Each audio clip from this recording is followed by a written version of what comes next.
Sir Dan, magandang araw po. Pero hindi na po ako masyadong mag-i-intro para masulit po natin yung kwentuhan. Tawagin niyo pala ako sa pangalang Bonbon, 41, at naninirahan dito sa isang bayan sa Panay. Hindi ko na lang sasabihin yung eksaktong lugar, lalo at dito pa rin po kami naninirahan ng aking asawa at 2 anak. Mahirap na at baka may issue pa po kapag nakilala ko. Bilang taga dito po sa baryong ito mula sa pagkabata hanggang sa makapag-asawa, alam na alam ko po yung bawat kwento at mga pangyayari sa amin na hindi ko lang sure kung pasok ba yung kwentong ito. Dahil para nga sa akin ay ito yung pinakahinding-hindi ko makakalimutang karanasan hanggat nabubuhay ako sa mundong ito. Depende na po sa inyo kung magustuhan nyo rin. Taong 2004 po noon ay may umugong na mga balita na may grupo daw ng mga aswang na malayang gumagala sa mga karatig bayan sa aming lugar at mga barangay. Marami nang nakapagpatunay nito, pero wala silang matibay na ebidensya tungkol sa mga usap-usapan. Kalakip nito ang unti-unting pagtaas nga ng kaso ng mga nawawalang tao sa amin noon, yung isa sa mga basehan.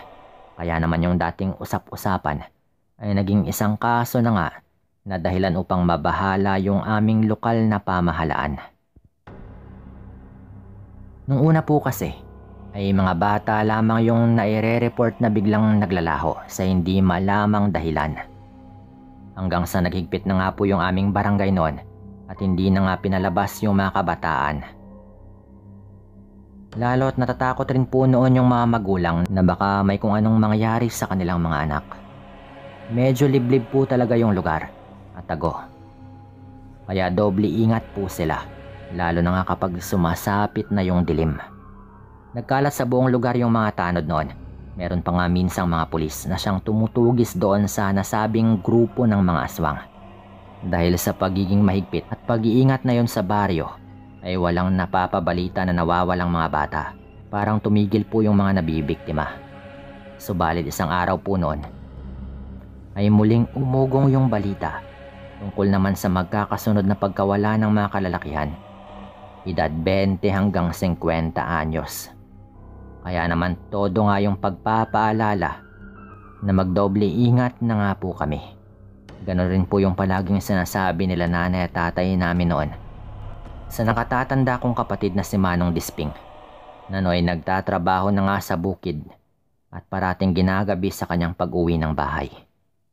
Hindi naman daw nababahala si Manong noon dahil unang-una ay may dala nga silang itak o karit na maaari niyang gamiting pandepensa sa kanyang sarili. Doon sa bungad ng baryo ay may mag-asawa na nagmamayari ng isang babuyan at tawagin po natin silang Aling Jenna at Mang Itoy. Bagaman wala silang anak ay hindi nga po ito naging hadlang sa kanilang matiwasay na pagsasama. Mabait po yung pamilyang ito at sa totoo lang ay marunong makisama at mapagbigay rin po sa kanilang mga kapitbahay.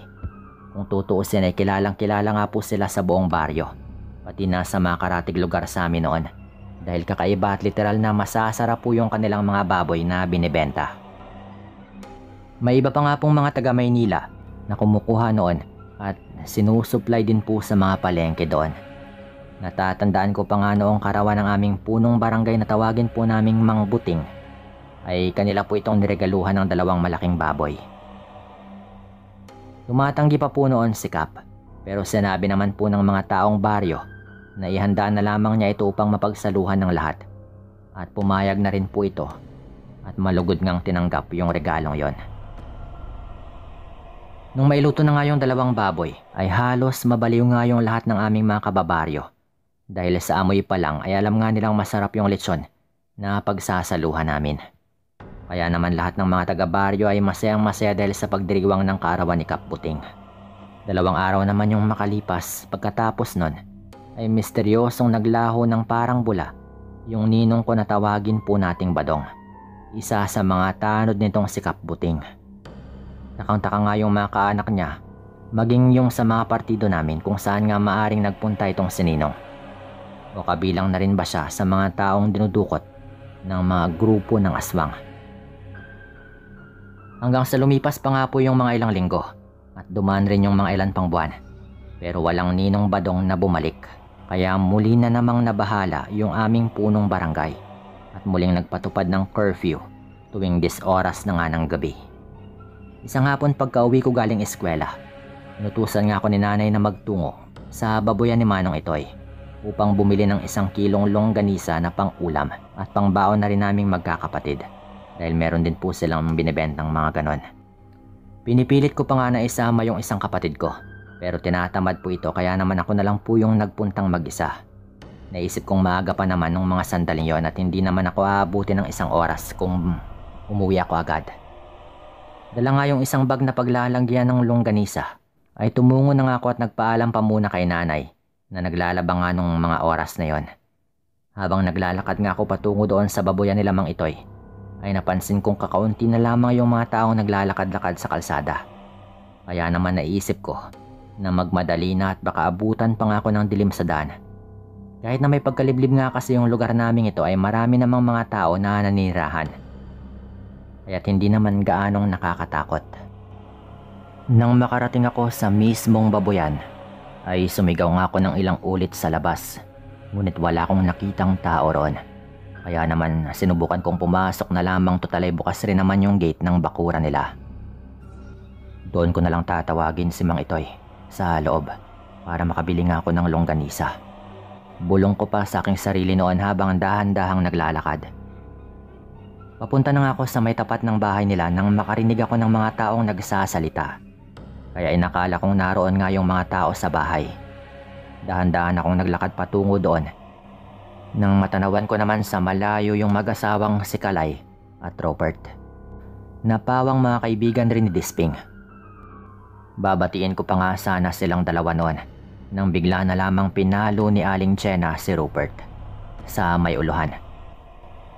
Gulat na gulat ako ng mga sandaling yon dahil hindi ko inaasahan yung tagpong aking nadatnan. Agarang bumagsak si Rupert noon sa may lapag habang nakaiwas naman yung asawa niyang si Kalay. At sinubukang tumakas ngunit nakasalubong naman ito si Mang Itoy na merong daladalang malaking palakol. At dali-daling hinampas ito sa balikat ng babae. Rinig na rinig ko po noon yung nakakapanghilakbot na sigaw ni Kalay at yung panagoy niya ng pagmamakaawa pero imbis na pakinggan ng mag-asawa yung pakikiusap nito ay nakatawa pa ngang tinagpas ni Aling Chena yung leeg nito. Nang bumulagta nga sa lapag yung nakaluhod na katawan ng babae ay dito ko na nga naisipang tumakas pero alam kong hindi ako makakalabas agad ng mga sandaling yon dahil maririnig nila ako kapag naglakad nga ako papalayo sa kinaroroonan ko. Kaya naman napag-iisipan kong wag na munang umalis doon at tahimik lang akong nag-obserba sa mag-asawa. Kitang-kita ng dalawang mata ko na kumuha ng isang maliit na patalim si Mang Itoy at walang awa niyang hiniwa yung dibdib ni Kalay hanggang paibaba sa may tiyan nito.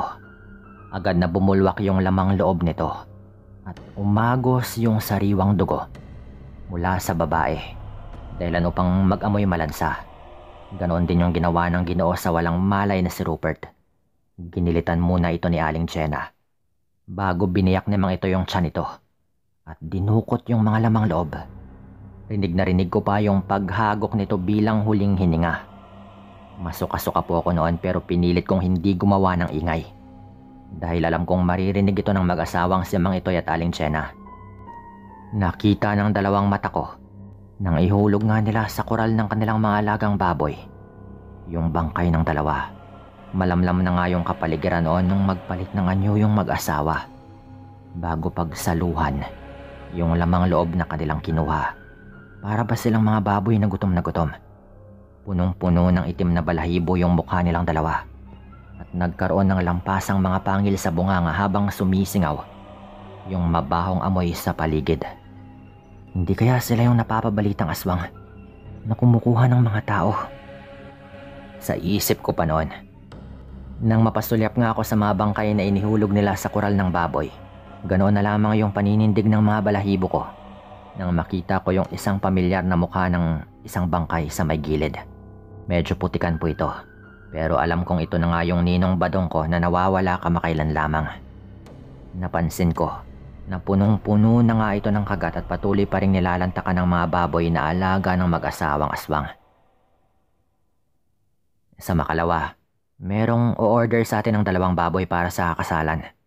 Tamang-tama lamang yung dating nitong 2 bilang pakain sa ating mga alaga. Wika pa nga ni Aling Jenna. Matapos kong marinig yon sa Ali, doon na nga nabuo sa utak ko ang isang nakakapangilabot na tanong. Kaya ba masarap yung baboy na binibenta ng mag-asawa ay dahil sa tao yung pinapakain nila dito? Sabi ko pa noon, at sa puntong yon, muli na namang bumaliktad yung aking sikmura. Pero pinilit kong pigilan yung aking pagsuka. Papatakas na nga ako noon nung bigla naman akong maabutan ni Aling Jenna. Nagkagulatan pa nga kami noon nung mabungaran niya akong papatayo. Abat may isa pa pala tayong bisita, Itoy. Akalain mo naman oh. Saad pa ng Ali noon habang nakangiti na parang nakakaloko. Dali-daling lumundag sa akin noon si Mang Itoy sa nakakatakot na itsura nito. At dali-dali niya akong hinampas ng kanyang kamay na may nagtatalasang mga kuko. Pero sinalag ko pong lahat ng mga ito gamit yung hawak kong bayong. Sabay nagawa kong tadyakan yung dibdib nito. Tsaka nga ako nakatakbo papalayo. Sinubukan akong habulin ng mag-asawa noon na tila ba mga asong tumatakbo dahil gamit po nila yung kanilang mga kamay na para bang mga paa. Mabilis po nila akong naabutan sa may gawin ng kakahuyan. Ngunit sumigaw nga ako ng tulong noon sa pagbabaka sakaling merong makarinig. Sasakmali na nga sana ako ni Aling Jenna sa aking leeg, habang hawak naman ni Mang Itoy yung hita ko.